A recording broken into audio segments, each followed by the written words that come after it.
Bonjour à tous et bienvenue sur Amel et ses robots. Aujourd'hui, une recette pour deux pains. Soit un pain moelleux épais, idéal pour le petit déjeuner ou pour accompagner vos tagines, il sera super fondant. Ou soit un pain pita kebab à remplir pour faire des snackings, ça sera super bon. Place à la recette. Pour les ingrédients, on a 20 g de levure boulangère fraîche avec 20 g de sucre en poudre, 100 ml ou g de lait demi-écrémé, 2 yaourts nature, donc 250 g.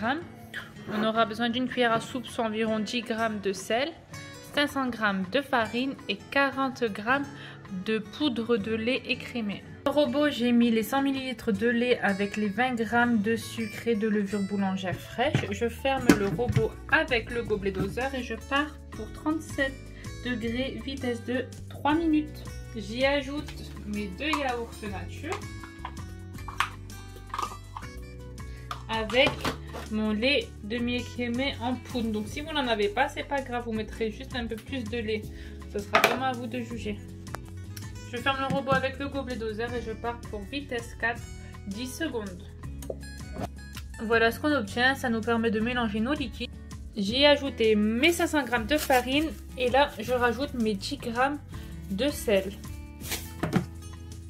Là j'enlève le gobelet doseur. On enlève souvent le gobelet doseur quand on pétrit, c'est pour faire rentrer de l'air, c'est toujours mieux. Et donc là je pars en mode malaxé, 45 secondes, vitesse 4. Le temps est écoulé, vous désoclez, vous enlevez toujours le bol de votre robot, toujours systématiquement pour ne pas qu'il chauffe.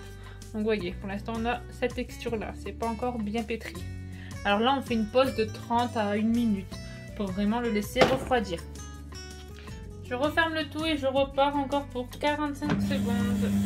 Donc je refais pareil, je désocle. Là vous voyez la texture de la pâte.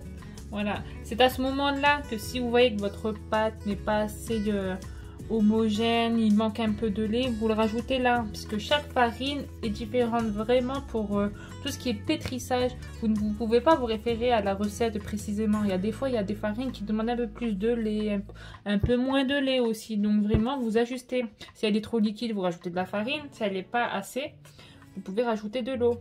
Enfin, du... Et là, on envoie le pétrissage final. Donc on met 2 minutes vitesse 4. Et voici la pâte que l'on obtient. Vous voyez, elle est très souple, très malléable. Vraiment, là, vous voyez, vous pouvez l'écraser facilement. C'est vraiment très souple et ça colle un tout petit peu. Vraiment, c'est très très peu. C'est parce que vraiment, je suis rentrée dedans que je l'ai bien serré. Mais sinon, voilà, par-dessus, vous voyez, elle colle un tout petit peu. Vraiment, il faut très très peu collant, mais très très souple. Voilà, très souple à manier. Voilà. Et là, vous la réservez jusqu'à ce qu'elle double de volume. En général, c'est 1 heure, mais ça dépend de la chaleur que vous avez chez vous. C'est vraiment, vous faites à l'œil jusqu'à ce que ça double. Vous dégazez votre pâte en chasse en l'air. Voilà. Pour faire des pains pita, vous prenez une boule. Donc là, j'ai environ 130 g. Et vous avez juste à l'étaler à l'aide d'un rouleau. Donc, vous voyez, c'est tout simplement pas de matière grasse, pas de farine, rien. Comme elle ne colle pas trop, voilà.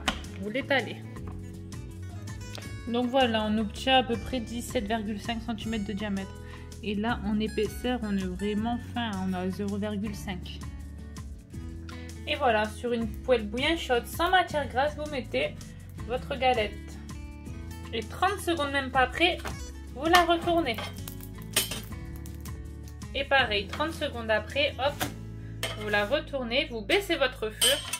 Vraiment, là, on a feu doux. Donc voilà, mon pain pita est prêt. Vous voyez, il est très souple. Il a un tout petit peu gonflé. Ne vous inquiétez pas, il ne gonflera pas forcément à toutes les cuissons fortement. Mais ça va le faire. Je vais vous montrer l'intérieur. Vous verrez que vous pourrez très bien en faire des petits kebabs. Vous voyez, je l'ai coupé en deux pour vous montrer. Vous voyez ce qu'on obtient. Voilà, c'est super pour garnir à l'intérieur. Soit vous le coupez dans le sens ici de la longueur pour avoir... un grand pain, ou sinon, hop, vous voyez, je vais vous montrer. Là, vous obtenez quelque chose comme ça quand vous coupez. Et vous avez juste à, hop, à tirer. Ça vient tout seul, vraiment. Vous voyez? Il est super. Donc voilà, c'est vous qui faites la forme que vous souhaitez. Mais c'est top, voilà, pour le garnir. Voilà, vous mettez un peu de poulet, de salade, et voilà. Vous avez un super pain, bien moelleux, souple et vraiment trop bon.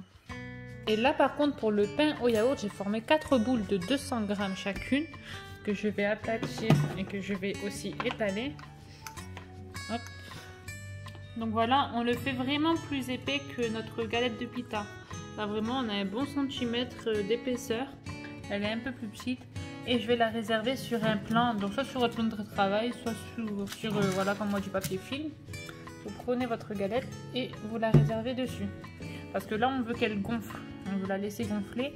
Et il faut savoir quand une pâte gonfle, elle va coller sous le dessous, pardon. Et donc, elle va gonfler et va coller. Et nous, on veut garder cette pâte gonflée lors de la cuisson. Donc... Notre pâte a doublé de volume, donc je peux la cuire ici sur une plancha feu moyen. Sinon, côté non fariné d'abord, j'enlève la farine avec la main et hop, je la fais cuire 2 minutes sur chaque face environ.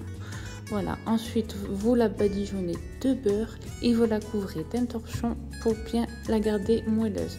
Donc voilà, on obtient un pain hyper moelleux avec une belle mie bien gonflée et vraiment hyper fondant en bouche. Vous verrez, c'est juste un délice.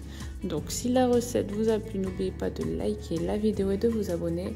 Voyez qu'avec une seule et même recette, on obtient 2 pains différents qui sont tout aussi bons les uns que les autres. Bisous!